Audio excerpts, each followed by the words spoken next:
हमारे चेला तुम बाकी थोड़ी रह गए, तुम्हारा निमंत्रण अपने आप हो गया, इसलिए संकोच त्याग कर चलो। अब एक प्रश्न है कि सारी धरती के राजाओं को निमंत्रण था, तो चक्रवर्ती महाराज दशरथ जी को निमंत्रण क्यों नहीं था? दशरथ जी भी आते।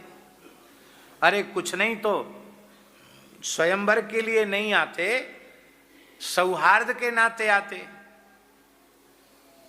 वहां निमंत्रण क्यों नहीं भेजा? इस संबंध में पंडित श्री गंगादत्त जी व्यास ने एक बहुत सुंदर कथा लिखी है, और वो बड़ी प्रसिद्ध कथा है। भागवतायन में बहुत प्रसिद्ध कथा लिखी है। भागवतायन का नाम सुना होगा आपने। पंडित श्री गंगादत्त जी व्यास करौली वाले पंडित जी थे। अब पूज्य गुरुजी से उनका बहुत प्रेम था। गुरुजी ने भी उनकी प्रशस्ति में श्लोक लिखे हैं। ये भागवतायन का एक खंड है, ये भागवतायन। उनकी प्रशस्ति में पूज्य श्री गुरुजी ने भी श्लोक लिखे हैं, बहुत सुंदर श्लोक लिखे हैं। ये इतने महान थे, केवल भागवत जी के नहीं, पुराणों को भी बड़े विलक्षण विद्वान थे। जब इन्होंने अपना मूल ग्रंथ धर्म सम्राट स्वामी श्री करपात्री जी महाराज को दिखाया, तो श्री स्वामी करपात्री जी महाराज ने कहा कि पंडित जी आपका ग्रंथ तो हिंदी का है, पर इसको कृपा करके इसका वो लिख के जाना, इसकी हिंदी खुद लिख के जाना। क्यों? बोले नहीं तो मघवा का बिडौजा हो जाएगा। हैं? ये आपकी हिंदी इतनी रहस्यात्मक है कि उसको लोग समझ नहीं पाएंगे, तो आपका श्रम अनुपयोगी हो जाएगा, आप लिख के जाना। करपात्री जी ने भी उनकी कृति को देखा था।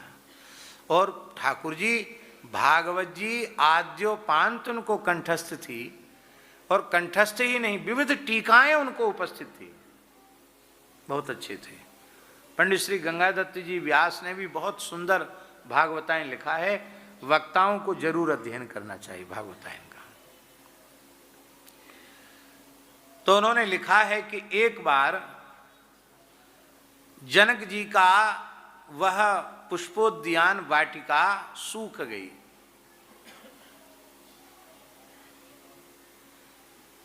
किसी ऐसे व्यक्ति ने उसमें प्रवेश कर लिया, जघन्य पापी अपराधी, कि उसके प्रवेश करने से वाटिका के वृक्ष सूख गए। वाटिका श्रीहीन हो गई, जनक जी की पुष्प वाटिका। बहुत प्रयत्न करने पर भी वृक्ष हरे भरे नहीं हुए। महर्षि याज्ञवल्क्य से उपाय पूछा गया। महर्षि याज्ञवल्क्य ने कहा कि जब किसी अनुष्ठान से बात नहीं बनी, किसी पवित्र जल के सिंचन से बात नहीं बनी, किसी यज्ञ जब तप से बात नहीं बनी, तो अब तो एक ही बात है। क्या? बोले कोई महान धर्मनिष्ठ व्यक्ति इसमें प्रवेश करे, वो सबसे बड़ा धर्मात्मा माना जाएगा जिसके प्रवेश मात्र से वाटिका हरी भरी हो जाए। तो जो धर्मनिष्ठ लोग हैं उनको बुलाओ। तो धर्मशील ब्राह्मणों को, ऋषियों को, राजा महाराजाओं को बुलाए जाने लग गया। वहां जाते पर किसी के आने से वाटिका हरी भरी नहीं हुई। अंत में उन्होंने कहा, गुरुजी धरती पर तो कोई ऐसा धर्मशील है ही नहीं। माने ऐसा धर्मशील तो हैं, पर उस कोटि का नहीं कि जिसके आने से बगीचा हरा भरा हो जाए। याज्ञवल्क्य जी ने कहा, हे विदेहराज, ऐसे धर्मशील चक्रवर्ती महाराज दशरथ हैं, वे महान गुरुनिष्ठ हैं। वे यदि आ जाएं और उनका चरण स्पर्श हो जाए तो ये सूखा बगीचा हरा भरा हो जाए।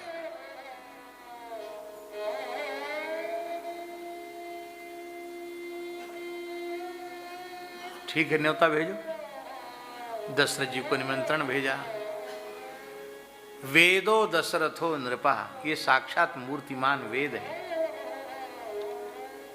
ऐसे थोड़ी राम जी, धर्म धुरंधर हैं, धर्म की धुरी को धारण करने वाले हैं दशरथ जी।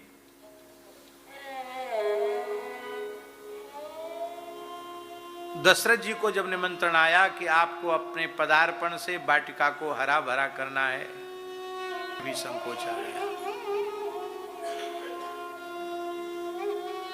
संकोच यह आ गया कि मैं विदेहराज जनक के निमंत्रण पर वहां जाऊं और कथनचित मेरे जाने से भी बगीची हरी भरी नहीं हुई तो मेरी तो कोई बात नहीं है, सूर्य वंश कलंकित हो जाएगा। तो महाराज वैवस्वत मनु से, इक्ष्वाकु से लेकर अपने पूज्य पिता तक के धर्म का चिंतन वे करने लगे। देखो गुरुजी, धर्मनिष्ठ व्यक्ति जो होता है वो अहम शून्य होता है।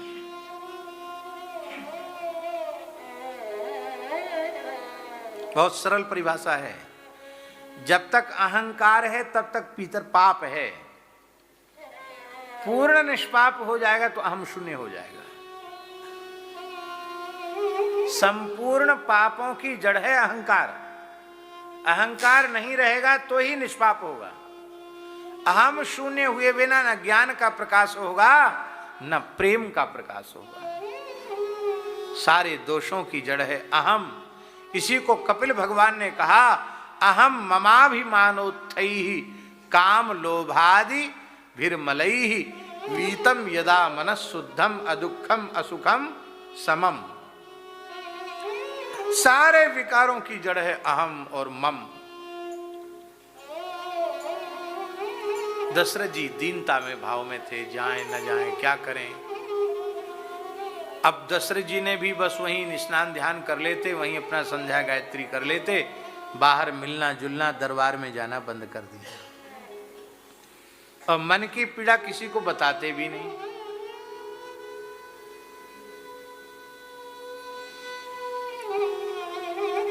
कौशल्या अम्बा को बड़ी चिंता हुई, केकई कौशल्या सुमित्रा सबको चिंता हुई, क्या बात है महाराज कुछ खाते पीते नहीं है। बहुत प्रयत्न करने पर एकांत में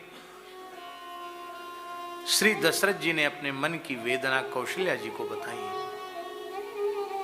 कौशल्या जी बड़ी दुखी थी। उसी समय ठाकुर जी सफाई करने वाली माता जमादारिन, झाड़ू वाली माता, उसने कहा क्या बात है, महल में आनंद नहीं दिख रहा है, 2-3 दिन से कुछ ऐसी सूना सूना दिख रहा है, हमको प्रसाद मिलता था वो भी नहीं मिल रहा है, क्या बात है, और आप भी प्रसन्न नहीं हो, क्या बात है। बहुत पीछे पड़ के उसने पूछा तो कौशल्या जी ने बता दिया।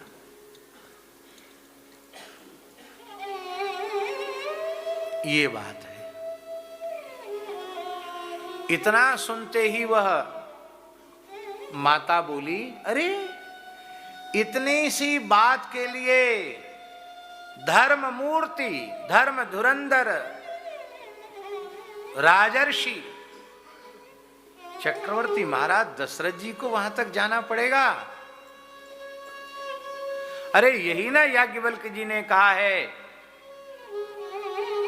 कि जैसी गुरु भक्ति आचार्य निष्ठा ब्राह्मणों के प्रति निष्ठा दशरथ जी के भीतर है, वैसी धरती में किसी के भीतर नहीं। इसलिए दशरथ जी सर्वोपरि धर्मनिष्ठ हैं। और उन दशरथ जी के यहां मैं झाड़ू लगाता हूं, उनका शीथ ग्रहण करता हूं, उच्छिष्ट ग्रहण करता हूं, तो क्या वह धर्मशीलता मेरे भीतर अवतरित नहीं होगी? महाराज को जाने की जरूरत नहीं है। वो ठाकुर जी जमादार बोले मैं अपने पति को भेज दूंगी, उसके जाने से भी हरा हो जाएगा, क्या जरूरत है दशरथ जी को जाने की। वो तो सोचे ऐसी बक रही है, और उसने भेज दिया। बोले महाराज तुम महाराज के सेवक हो और महाराज पर विपत्ति है, जाओ अयोध्या की नाक बचाओ। वो गया, बड़े दीनहीन भाव से गया और जनक जी से मिला, दूर से साष्टांग किया, बोले महाराज मैं अयोध्या से आया हूं, आपके बगीचे का दर्शन करना चाहता हूं। गया, जाते ही बगीचा हरा भरा हो गया।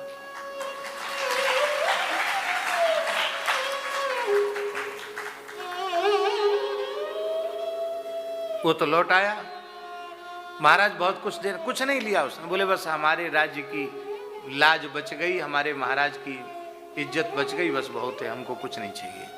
राजा की जय जयकार हो गई। जिनके दशरथ जी के यहाँ झाड़ू लगाने वाला इतना बड़ा धर्मशील है कि उसके आने से बगीचा हरा भरा हो गया, दशरथ जी कैसे धर्मशील होंगे। ओहो, इतना बड़ा, तभी तो राम जी के पिता बनने का सौभाग्य मिला है हमको। ठाकुर जी लगता है जनक जी ने उसी समय गांठ लगा ली होगी, भैया बहुत खतरनाक हैं, कहीं हमने स्वयंवर के लिए न्योता भेज दिया और ऐसे किसी को भी भेज दिया उन्होंने और कथनचित उसी से धनुष टूट गया तो सब गड़बड़ हो जाएगी। बोले इसलिए दशरथ जी को वहीं रहने दो, कोई बात नहीं। विश्वामित्र बाबा आए हैं, विश्वामित्र जी को निमंत्रण इसलिए दिया है कि गुरु जी को न्योता देंगे तो राम लक्ष्मण जरूर आएंगे, और जब श्री राम लक्ष्मण आवेंगे तो उनको न्योता दे करके और वो धनुष तोड़ेंगे, जरूर तोड़ेंगे। हाँ, ये मन श्री जनक जी महाराज का। हाँ, ये बात जरूर है कि जब राम जी का दर्शन किया तो इतना वात्सल्य जगा कि वो ज्ञान थोड़ा लुप्त हो गया, लेकिन पहले से तो वो जानते हैं कि श्री राम मूर्तिमंत धर्म है, साक्षात परब्रह्म परमात्मा है। ये भाव है।